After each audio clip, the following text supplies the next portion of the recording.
I have a pie recipe in my grandmother's hand where the first ingredient is water. Not milk, not cream, water. She wrote it out in pencil on the back of a feed store receipt, and she made it every February for a birthday because that was the month the money ran thinnest and a child still turned another year old. I will show you that pie before we are done today, but I want you to hold on to it while we go because everything else on this list was built by the same kind of thinking.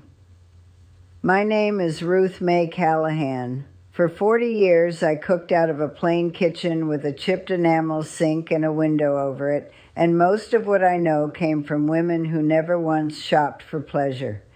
Between 1930 and about 1970, an ordinary American family ate on what the garden gave, what the tin held, and what was left in the grease can on the back of the stove.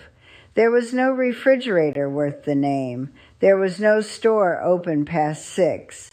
There was a pantry, a wage that did not stretch, and a woman who had to put supper on the table anyway. 12 dishes came out of that. Let me show you. Number 1, milk toast, bread torn into a bowl, hot milk poured over the top, a little butter, a pinch of salt. That is all of it. 3 things, and 2 of them were already in the house. Milk toast is the dish people remember being handed when they had a fever, but it was not only sick food. On a cold night when there was no meat in the house, this was supper for 4 children, and nobody said a word about it. My mother made it in a white bowl with a blue rim, and to this day I cannot smell warm milk without seeing that bowl. Number 2, fried bologna, a thick slice, cut with 4 little notches around the edge so it would not dome up in the pan, browned in a skillet until the edges went dark and crisp. They called it the poor man's steak, and the notches were the whole trick.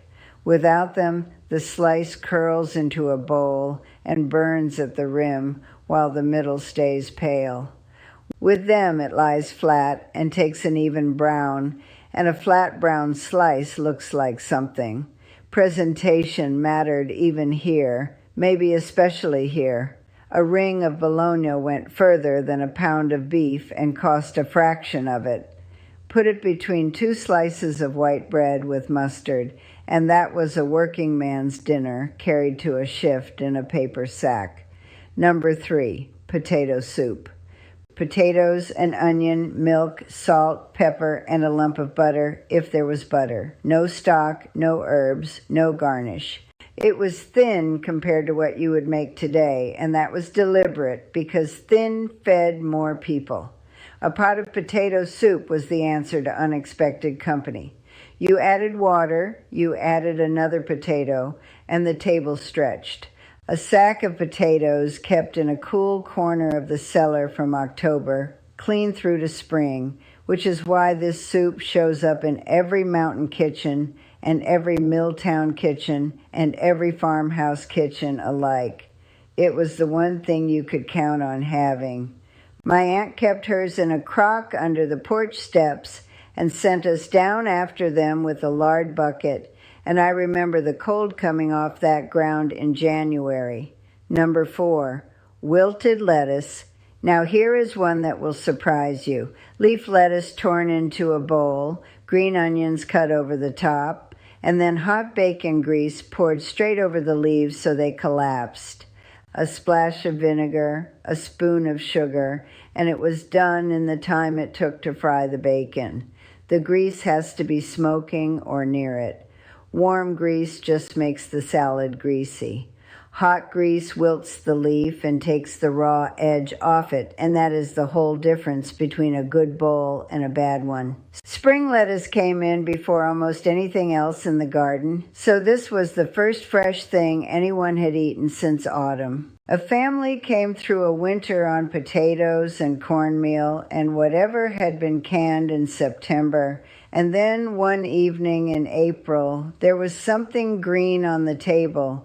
People waited for it the way you wait for a holiday. Number 5, sawmill gravy. Flour stirred into hot grease until it browned, then milk beaten in until it thickened, then black pepper, a great deal of black pepper.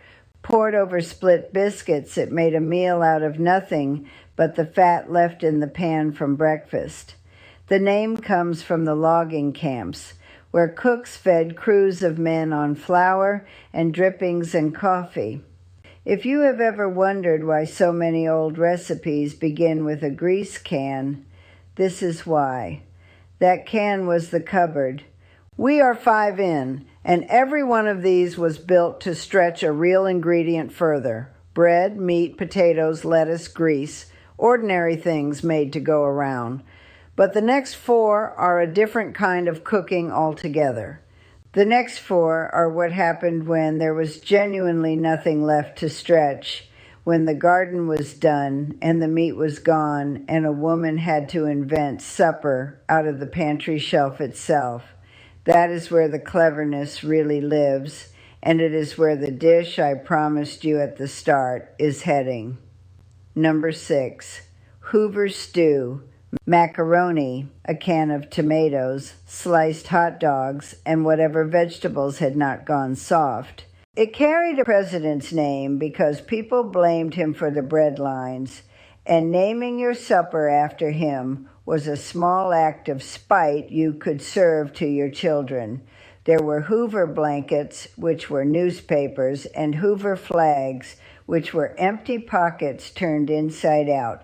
The joke was everywhere, and this pot was the edible version of it.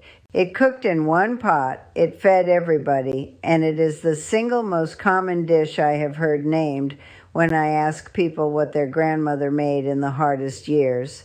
Number 7, salmon patties, a tin of salmon, an egg, crushed crackers or cornmeal, shaped into cakes and fried. The tin was the point. Canned salmon sat on a shelf through a whole winter without ice, and for a family miles from any market that mattered more than taste. Bones and all went into the bowl, mashed down with a fork, because the bones were soft and nobody had the luxury of picking them out. This was Friday food in a great many houses, and it was company food too. A plate of salmon patties with a bowl of potato soup beside it was what you set out when the preacher came, and it cost less than almost anything else you could have offered him. That was the quiet genius of the tin. It let a woman with very little money be hospitable, and hospitality was not optional. Number 8, corn dodgers. Cornmeal, salt, and boiling water, worked into stiff little cakes, and cooked on a griddle or dropped into the fat around a piece of meat. Hard on the outside, dense the whole way through, and they kept for days in a pocket. This was field food. A man took corn dodgers out to work at daylight and did not come back to the house until the light went. Boiling water is the part people get wrong when they try it now. Cold water gives you a crumbly mess. The boiling water cooks the meal as you mix it, and that is what holds the cake together with no egg and no milk and no leavening of any kind. 3 ingredients, one of them heat. They are plain to the point of severity, and they built an enormous amount of this country. Number 9, the sugar sandwich. White bread, butter spread thin, and a spoon of sugar scattered over it, then folded. Sometimes it was a lard sandwich with sugar, if the butter was gone. Sometimes it was bread and molasses. That was a child's supper on a bad week, and a child's treat on a good one, which tells you something about how narrow the difference was in those houses. I have heard grown men in their 80s go quiet describing it, not because it was good, because their mother gave them something sweet on a day she had nothing.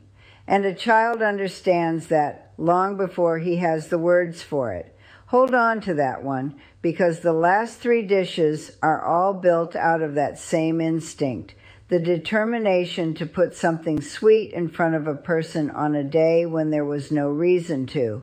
And the last of the 3 is the pie I promised you at the start. Number 10. Vinegar pie, sugar, flour, butter, eggs, water, and a spoonful of cider vinegar baked into a shell. The vinegar does what lemon would do if there were lemons, which there were not in a mountain county in January. It comes out tart and custardy, and it fools you. Somebody at a church supper would ask what kind of pie it was, and the answer was always the same, that it was just pie, because nobody wanted to say out loud that there had been no fruit in the house since the fall canning ran out. Number 11, egg gravy. A little flour and grease browned in a skillet, milk stirred in, and then an egg or 2 beaten straight into the pot so it went ribbony through the sauce. Ladled over biscuits, 1 egg fed a whole family. You beat the egg in off the heat or close to it, or you get scrambled eggs sitting in gravy instead of gravy running through with egg, and the difference is everything. This is the dish that shows the arithmetic most plainly. You did not eat an egg. You extended an egg. If the hens were laying, you had 2. If they were not, you had none. And the same gravy went on the table without the egg, and nobody remarked on it.